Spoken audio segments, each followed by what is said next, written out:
ఏకాత్మ మానవతా దర్శన్ కు విజయవాడ ముస్తాబవుతోంది. ఈ నెల 23-24 తేదీల్లో పెద్ద ఎత్తున నిర్వహించనున్నారు. బీజేపీ ఢిల్లీ నేతలు సైతం రానున్నారు. 60 ఏళ్ల క్రితం జరిగిన సదస్సును ఇందిరాగాంధీ స్టేడియంలో రీక్రియేట్ చేస్తామంటున్న బీజేపీ రాష్ట్ర ప్రధాన కార్యదర్శి రమేష్ నాయుడుతో మా ప్రతినిధి హరీష్ ఫేస్ టు ఫేస్. కార్యక్రమాలతో ఏపీ బీజేపీ దూకుడు మీద ముందుకు పెడుతుంది.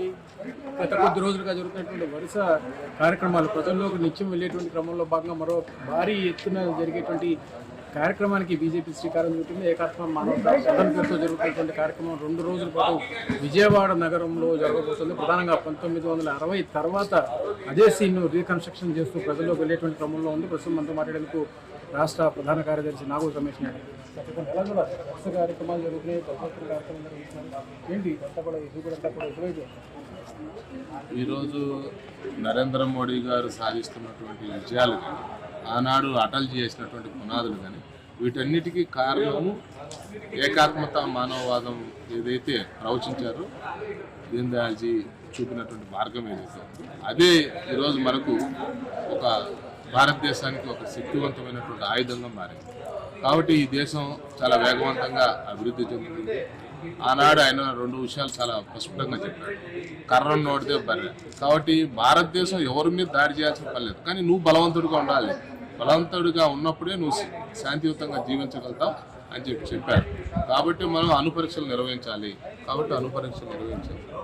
అదే సమయంలో ఒకే దేశంలో 2 ప్రధానులు, 2 జెండాలు, 2 రాజ్యాంగాలు ఉండకూడదు అని చెప్పి జమ్మూ కాశ్మీర్కి సంబంధించినటువంటి విషయంలో 370 ఆర్టికల్ ఏదైతే ఉందో దానికి సంబంధించినటువంటి విషయంలో స్వదేశీ ఆర్థిక విధానాలు, ఈ దేశానికి తగ్గట్టు ఆర్థిక విధానాలు ఉండాలి అని చెప్పారు. ఇలాగా ప్రతి అంశంలో సాంస్కృతిక జాతీయవాదాన్ని కూడా చెప్పడం జరిగింది. మన దేశంలో విలువలు ఎలా ఉండాలి, జీవన విధానం ఎలా ఉండాలి, కుటుంబం అంటే ఎలా ఉండాలి, లేకపోతే ప్రకృతి వనరులను ఏ విధంగా గౌరవించాలి, ఎలా వినియోగించుకోవాలి, ఇలాంటి విషయాల మీద అన్నిటి మీద సమగ్రమైనటువంటి ఒక చర్చకి ఇవ్వడం జరిగింది. దాన్ని ఏదో మా నలుగురి మధ్య ఉండేది కాకుండా సమాజంలో దీన్ని తిరిగి మళ్ళా ఒకసారి చర్చ పెట్టాలి. ఈ దేశానికి అనుసరణీయమైనటువంటి సిద్ధాంతం ఇది మాత్రం తప్ప వేరే ప్రత్యామ్నాయం లేదు.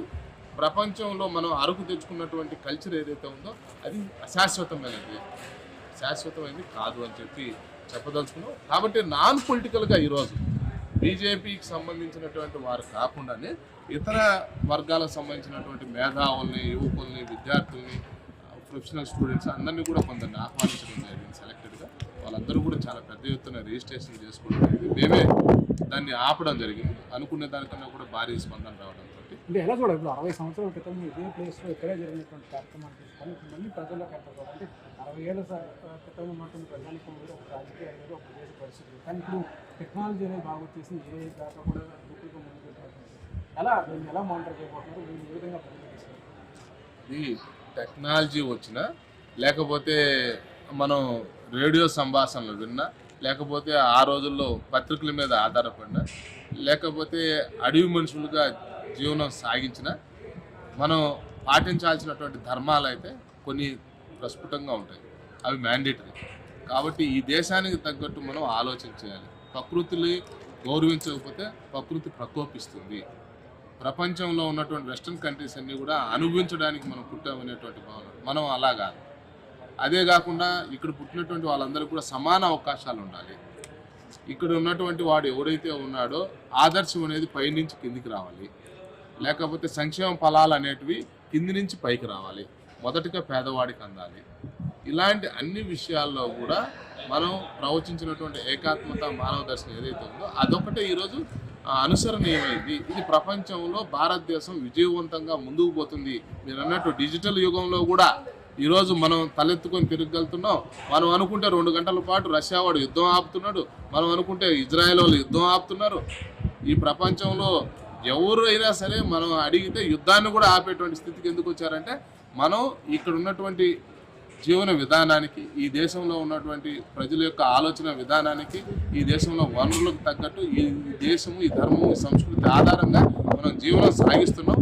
స్వదేశీ ఆర్థిక విధానాలను ఎప్పుడైతే బ్రిటిష్ వాడు తొక్కాడో అప్పుడు మాత్రమే మనం తడబాటు గురయ్యాం. కానీ ఈరోజు మళ్ళీ స్వదేశీ ఉద్యమం ప్రారంభమైంది. ప్రజల్లో ఆలోచన పెరిగింది, స్వదేశీ వస్తువులు వాడుతున్నారు. కాబట్టి ఈ దేశం మరింత వేగవంతంగా 4వ స్థానానికి చేరింది. అంటే 2 రోజుల పాటు జరుగుతుంది. 2 రోజుల పాటు జరిగే సెషన్స్లో ఏమేమి అజెండా ఉండబోతుంది, ఆ రోజు ప్రవేశపెట్టినప్పుడు ఏ విధమైనటువంటి స్ఫూర్తి ఉందో ఆ స్ఫూర్తిని విశ్లేషణ చేయడం మొదటి సెషన్. దీనికి బిఎల్ సంతోష్ గారు అఖిల భారత సంఘటన ప్రధాన కార్యదర్శి గారు వస్తున్నారు. అలాగే ఒక్కొక్క అరుణ్జీ అని వస్తున్నారు. కిషన్ రెడ్డి గారు రాజకీయాలు ఆనాటికి ఈనాటికి ఆ సిద్ధాంతానికి తగ్గట్టు ఈరోజు మోడీ గారి యొక్క పాలన, అటల్జీ పాలన ఏ విధంగా కొనసాగింది రిలవెంట్గా అనేటువంటి విషయం చెప్పడానికి ఇలాగా అన్ని విషయాలకు ఎక్స్పర్ట్స్ అందరూ కూడా వస్తారు. మొత్తం మీద 60 సంవత్సరాల క్రితం జరిగినటువంటి సమావేశానికి సంబంధించి తీసుకునేటువంటి అజెండా యువతను మరింత భాగస్వామ్యం చేసే విధంగా, దేశ పురోభివృద్ధిలో భాగం అయ్యే విధంగా ముందుకు వెళ్ళేటువంటి క్రమంలో 60 సంవత్సరాల క్రితం జరిగినటువంటి సమావేశాన్ని సేమ్ అదే ప్లేస్లో రీకన్స్ట్రక్షన్ చేసేందుకు ప్రయత్నాలు జరుగుతున్నాయని కూడా నాకు ప్రవేశం భాషతో హరీష్ అయ్యూస్.